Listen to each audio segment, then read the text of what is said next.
Hello, welcome back. So this will be the fifth episode, and after we know the classification of colic, the alteration due to pathologies, now we should know how to recognize the sign of colic based on the clinical examination.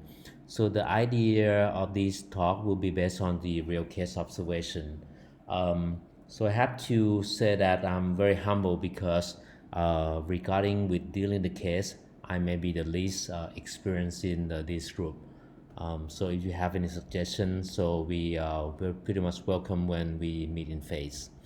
So how to recognize colic? So I divided into two categories. The first one is before you see it, and the second one when you see the case. Before you see it, mostly you have to rely on the information and history that provided by the owner. That would be like alteration in appetite, usually like drink and eat less, and the history of the passing of the feces usually reduced or none, or could be alteration in the consistency of the feces, mostly dry, or could be watery, depending on the cause of the diseases. The history of the worming usually could be some useful, but I don't have information much about this. And the very useful history and information is about the work and the indicative that the elephant have the limit available of the water, especially during the day. And once you see the pattern, there will be a lot of clinical signs. Like what I said, some of you maybe seen more cases than me. I saw only three maybe in my life with the colic. Usually depressed, closed eyes, breathlessness.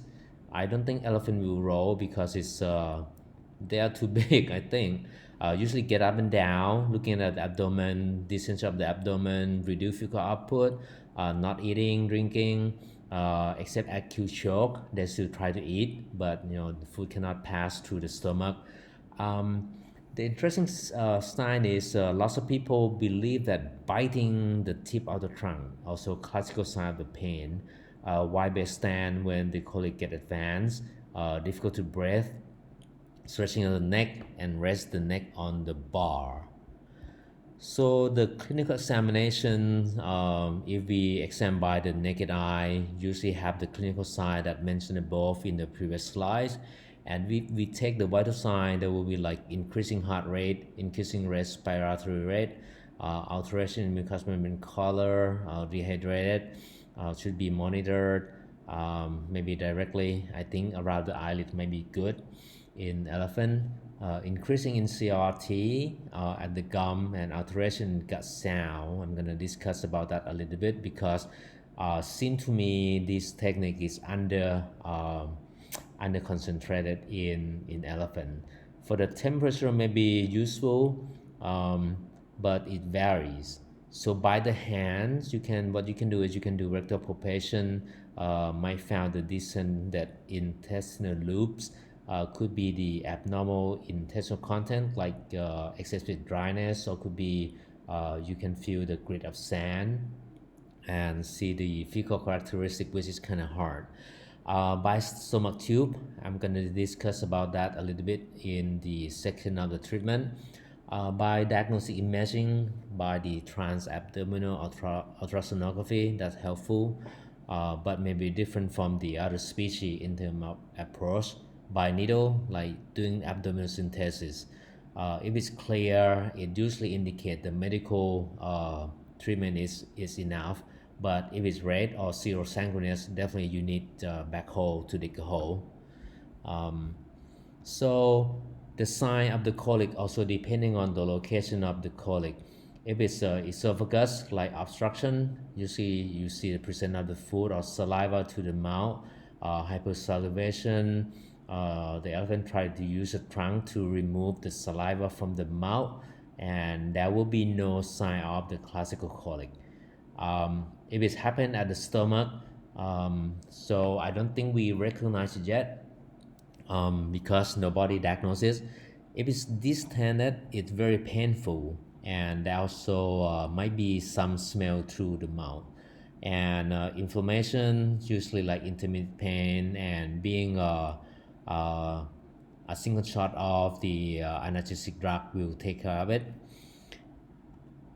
If the colic happen at the small intestine, this is more non-specific sign, but usually shows sign of the classical colic, both non-strangulation obstruction, strangulation obstruction also show the same sign.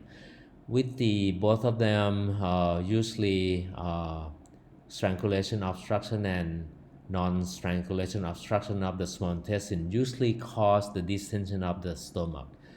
So if it's non-strangulation infarction, there will be some classical sign of colic, but maybe not very clear. The sick animal will show sign of mild colic, but take a long time to resolve and sometimes end up die.